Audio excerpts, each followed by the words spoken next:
What's cracking with you people? This is the Devious Wolf and welcome back to another edition of our casual run of Dynasty Warriors Gundam. In the last one, we ran around some abandoned ruins, fought some dudes, won a Gundam fight. We didn't take off his head so he wasn't disqualified. However, we did beat him into submission. This time, we're going to take a crack at the Hanging Gardens. Let's roll.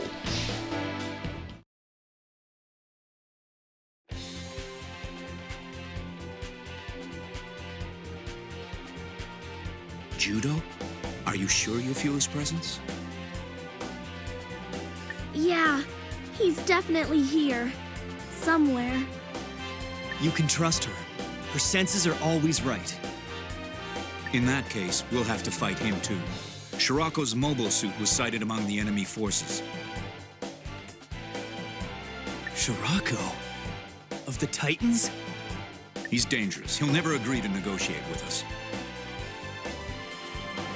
We need to do something about those two, or we'll never win this fight. Are you sure you're up for this, Hayato? It's been a while since you've been in the cockpit of a mobile suit. Too late to worry about that now. With the big tray on the scene, you'll need all the help you can get. I can at least fly escort. After all, I made it through the one-year war in this baby. I know, but... People always have trouble acknowledging the abilities of their friends. Hayato was a member of the White Base crew. I have faith in him. You're right. The big tray's our lifeline. Sorry I doubted you, Hayato. No problem. I'll cover your back so you can focus entirely on the front. Well, there we go. Let's hop into it, shall we? Now, the interesting thing is that I don't think I've mentioned this up till now, but Hayato is a character from the original Gundam series. And the one-year war they talk about is essentially the big event that got Amuro into the pilot seat of the Gundam, and it's one of the funniest scenes in retrospect that I've ever seen in history. In history, in terms of the Gundam franchise, about how this guy learns to actually pilot the Gundam. In most series nowadays, they usually give a logical explanation. You know, they've been training to. It's like I said, a lot of the commentary. A lot of the commentary revolving around. Revolving around the war and getting young people into the fight when it's very clearly, you know, war for an older generation, is that, you know, you simply train kids to fight wars from a young age. Well, it wasn't always like that.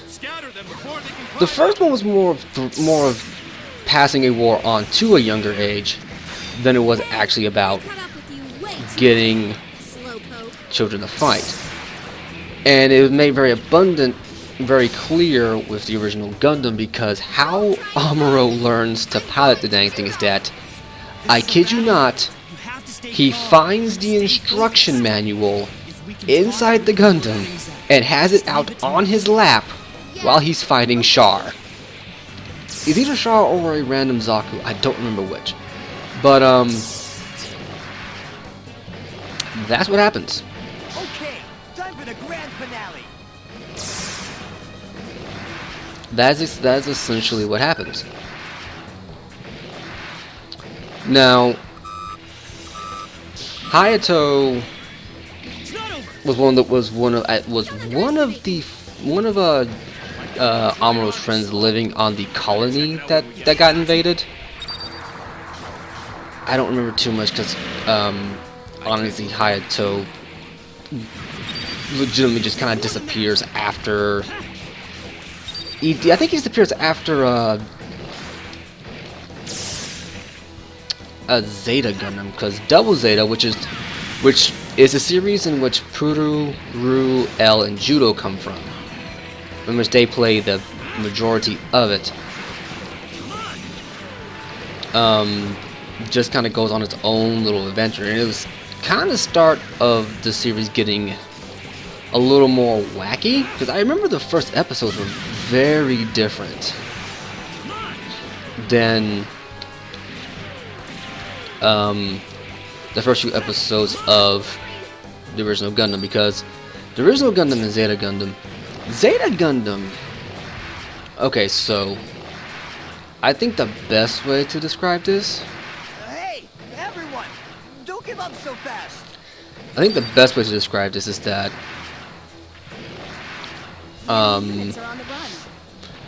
Gundam was that kind of perfect first step. You know, it was serious enough to be.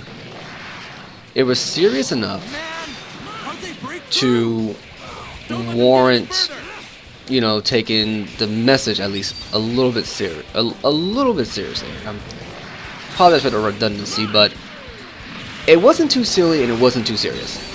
It struck a balance to where you didn't have, where you weren't really, where you didn't feel like you were just being oppressed by the atmosphere, or you just weren't being treated right, I think is the word.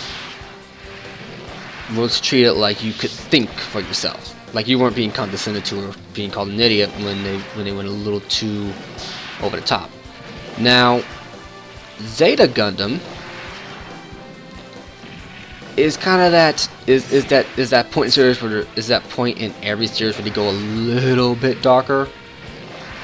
Like, I don't recall too many jokes in Zeta Gundam at all. Like, I mean, like physical comedy. I mean, the show opens up with pretty much a neglected kid who's I think his father's either cheating on his wife or just doesn't care for his wife, one of the two. And then the mom gets blown up. That's it.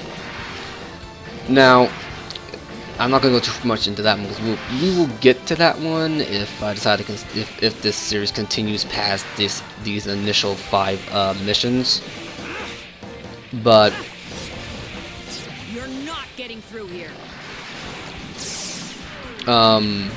What is the word for here? What is the word I'm looking for here? Is she the one giving the orders? Yeah, where Zeta Gundam was definitely that point where the series was definitely a little bit. I can't lose! I'm sorry, Dolan, I'm not helping you out. You gotta fend for yourself, buddy. But where Gundam struck the good balance and Zeta felt the need to go a little bit darker, Double Zeta felt the need to be much more lighthearted. It's even when it was being incredibly serious. And Amuro didn't show up in that one. He showed up in Zeta. Double Zeta, I think Double Zeta was going to be a reboot for the longest time. Like, they would reference stuff like from the 1 Year War because it was still in the same timeline as Amuro and Char. But I think they were trying to get a little further away from it. But near the end of it, it did take a darker turn. Losing power? I don't believe it! Now, I'm not going to save Domon here because, for one thing, the mobile suits don't. Something that I'm glad they fixed inside the subsequent games. They actually, they give the mobile suits a sense of speed. These mobile suits definitely have more weight to them than anything else. They don't move that fast. They don't move that fast. You're not going to be zipping in and out like a madman. And they fixed that with the subsequent games to make it seem more like more recent iterations of the Gundam franchise, in which the mobile suit would be moving around, doing all these acrobatic feats. It essentially you would look at it and you'd go, there's no way this 20-story tall metal robot is moving this fast, but they do. And I'm glad they changed it up. But as a result, when they tried to make that translate in the sequels, it ended up, what's what I'm looking for here? It ended up taking away that sense of weight. Now in the third game, they corrected that, got it right, and it feels much more satisfying to fly around. I think I got a moment. I think I can go ahead and help main man out over here. Let go along. You couldn't stop them? Mobile suit forces, stop them! I'm going after the enemy ship.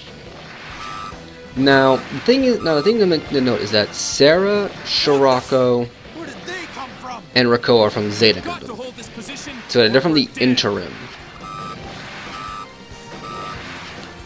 The interim series, so yeah, there's a little bit of context for you. Now, at the same time, they brought up a Need to be properly guided. They need an absolute leader to guide them. what is the word I'm looking for here? They brought up the ship called the White Base. Put it to you like this: if you see a ship inside a Mobile Suit Gundam series, and it's like the main ship, it's usually white, if my memory serves, because the White Base was like the ship they came back to in like the first three series. Oh, new bad. I can't win like this. I'm pulling out. Now, the thing about Dynasty Warriors Gundam is that you can't, at least the first two, if your allies get destroyed, they're not coming back. Now, get him! Mission acknowledged. Here's a team attack. I've done it a couple of times here. It's nothing impressive inside this game. It's literally just, you're going through, if you don't have a maxed out special attack gauge, you'll just do, you'll just do like this ultimate attack. But as you can see, the attack I did was essentially just my special attack gauge. I'm sorry. But I had the advantage of another person with me. That's how it is inside this game. You know, as you get your special attack gauge up, you're going to do different attacks as you burn through it. That's why it's segmented into 3 bars. In later games, they fixed that. Well, I say they fixed it. I'd say they fixed it, but I think a better way of interpreting is that they changed it, in the sense that you have just one long gauge, and then you have 3 different special attacks. You have your basic attack that's on the ground. If you jump and do your special attack, you have one for the air. And depending on which modes that you're using, the one in the air could be better than the one on the ground. And then you have your team attack, which is pretty much just this all-out attack, and it's pretty cool, not gonna lie. But for the time being, it's just kind of, you have 3 attacks. They usually reference the Gundam or the Gundam series or some iconic moments from that Gundam series throughout the duration of the attack. That's all it is.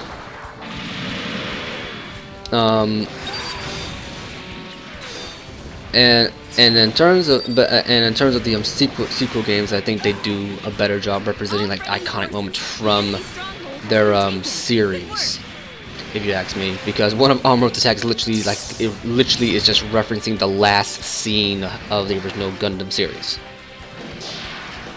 At any rate, not a bit of a tangent here, but yeah, if you see like a main ship, I know the Archangel from Gundam Seed is the only one that I can think of off the top of my head that really brings this up. But since Archangel was simply just White Base with a different name, I'm not even going to deny that. But if you see like a ship they kind of stay on, it's kind of like a staple, which in retrospect makes a lot of sense. You know, if you're going to be in an army, you're going to want to have a place to come back to, a mothership or a home base, that kind of thing. That's generally what the White Base was. So yeah,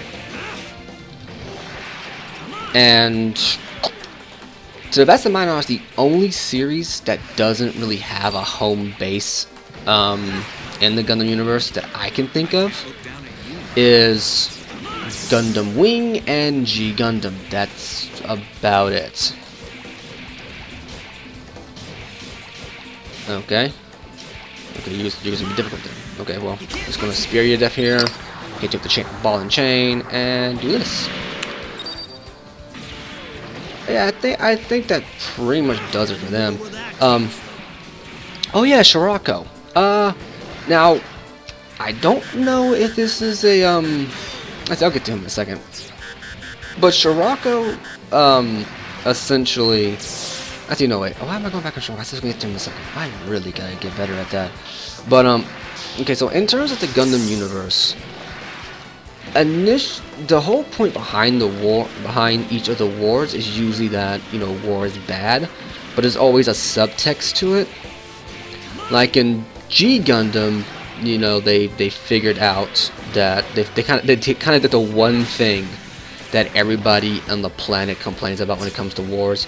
You know, you get you get one representative from all over the world, put them in a ring. You get like the general from each country. You put them in a ring, have a fight to the death, and the last one standing, that's the country that wins. That's essentially what they did for G Gundam, and they made it a WWE type thing. But they tried to wrap it up in this is honestly a very weird environmental message. And I don't know how to best explain it right now, since I'm not staring at a G Gundam the representative mobile suit for the series. Like, I know it sounds weird, but I'm staring at the original Gundam, so my brain's in, okay, the original series mode, here we go. But near the end of it, it got wrapped up, and it became, well, I say near the end of it, actually the very first episode did it. It did this weird thing where it's like, okay, and now we're gonna have an environmental message, but still have a little bit of fun for it.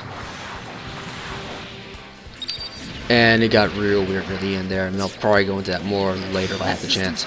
Something I forgot to mention that honestly completely skipped my mind at the time is that Too cool. I gotta get my act together too. is that the Try to draw as many off as you can. oh wow, the frame rate is just dropping like a mug. But the more active fields you have next to each other, the stronger the field is. And for the longest time, I didn't know what that means. If you look at the top there, at least for the first Gundam, at least for the first Dynasty Warriors Gundam game, you'll see 2 green squares. If there's a field active next to it, then that square will light up, and that means that there's a commander that you have to destroy before you can capture the field. Now, since there's a ship here hovering above us, which is the or something or other, I forget what it is.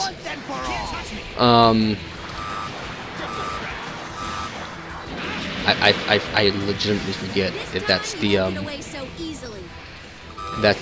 forget. I think it's like the Argama or something like that. I forget the name. Like, they said it inside this episode, and I completely missed it.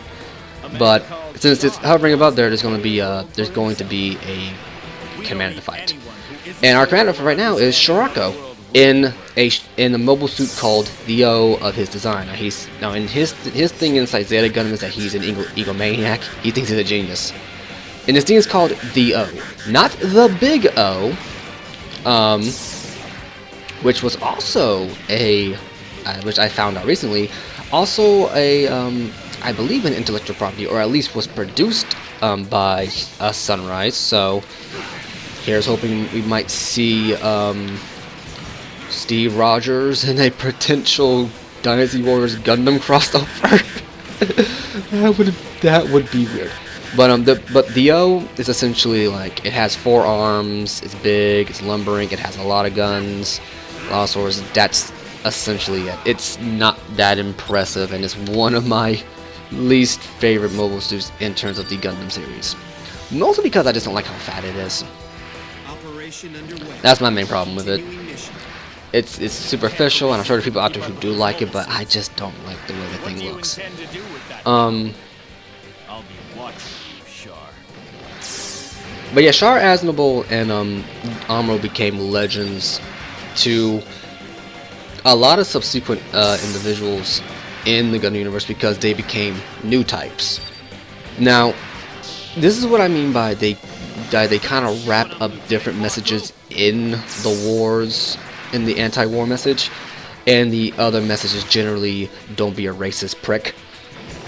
And that's because new types essentially are individuals who went into space and gained some kind of telepathic power. You'll have to do better than that. I don't fully understand it myself. This is why I do not consider myself the biggest Gundam aficionado. But, oh right, there was a shortcut up there I could have used to get down here. Wow, I am a dumb. Okay, yeah, a lot of these levels you can just take shortcuts to get to different areas. I don't know why I took the long way around. Maybe I wasn't thinking about it. But yeah, like the best way to think about it is think I of can handle these guys on my own.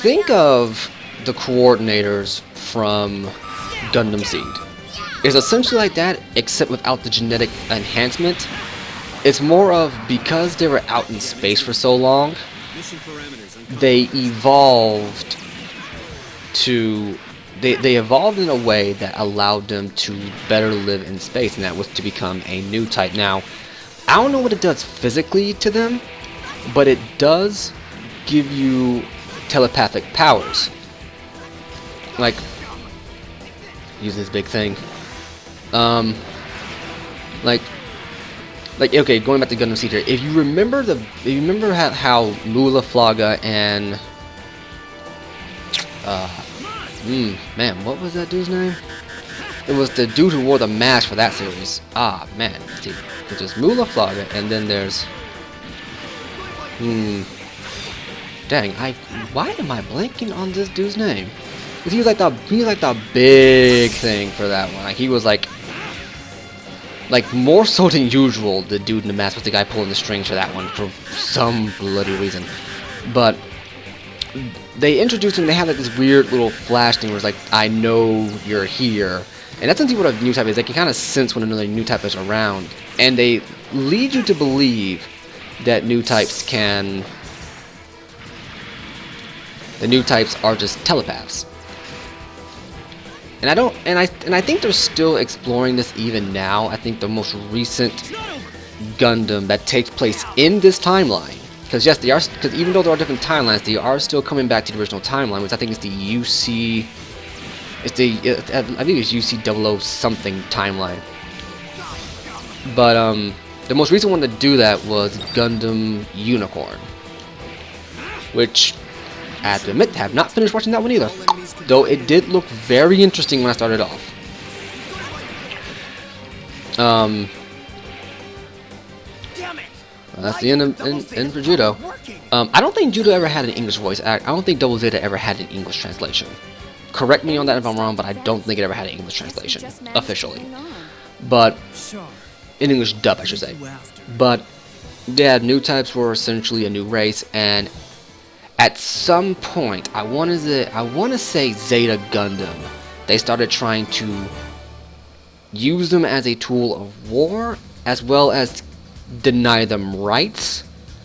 They dropped it in Double Zeta, somewhat. They made it kind of a superiority thing in Double Zeta, but I think they, for the most part, dropped the racist angle. I want to say the Argama, yeah, that's what it was, the Argama. The shit was called, as you can see up there. But yeah, it turned into it's pretty much just, you know, it's your basic you know, war is bad, don't be a jerk kind of scenario.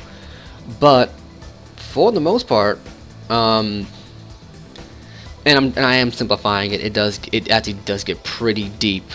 Like it gets like pretty real on you real fast. If you're not prepared for it, it's gonna get real on you. But yeah, for the most part, that's for the most part, they brought the new type angle in to kind of have a don't be racist dude. which was kind of hard to say because as easy as it is, like, and ironically enough, it was the Big O that made me really think about this.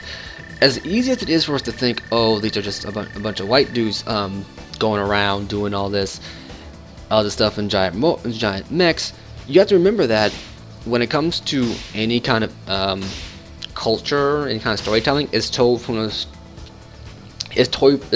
the point of view of the predominant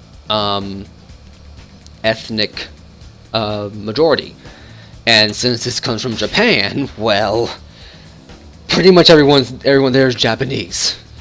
They're Japanese, or there's some variation of the Asian Islanders. You know, of the Asian region, I should say. I think, yeah, of the Asian region. So, yeah, they had new types, otherwise it just makes... Did I just say... I think I just saved tries. That's fine, I'm kind of doing stupid things right now. But it does make a little bit of sense that, well, you can't really have don't be racist. Ignore that. It's like, well, you really can't have don't be racist when everyone's the same ethnicity, so let's invent a whole new thing for space and then call it a day. that's the gist of it. At any rate, we finished the Hanging Gardens. Join me next time for the Satellite Elevator. I have been the Devious Wolf, and I will catch you later. Peace!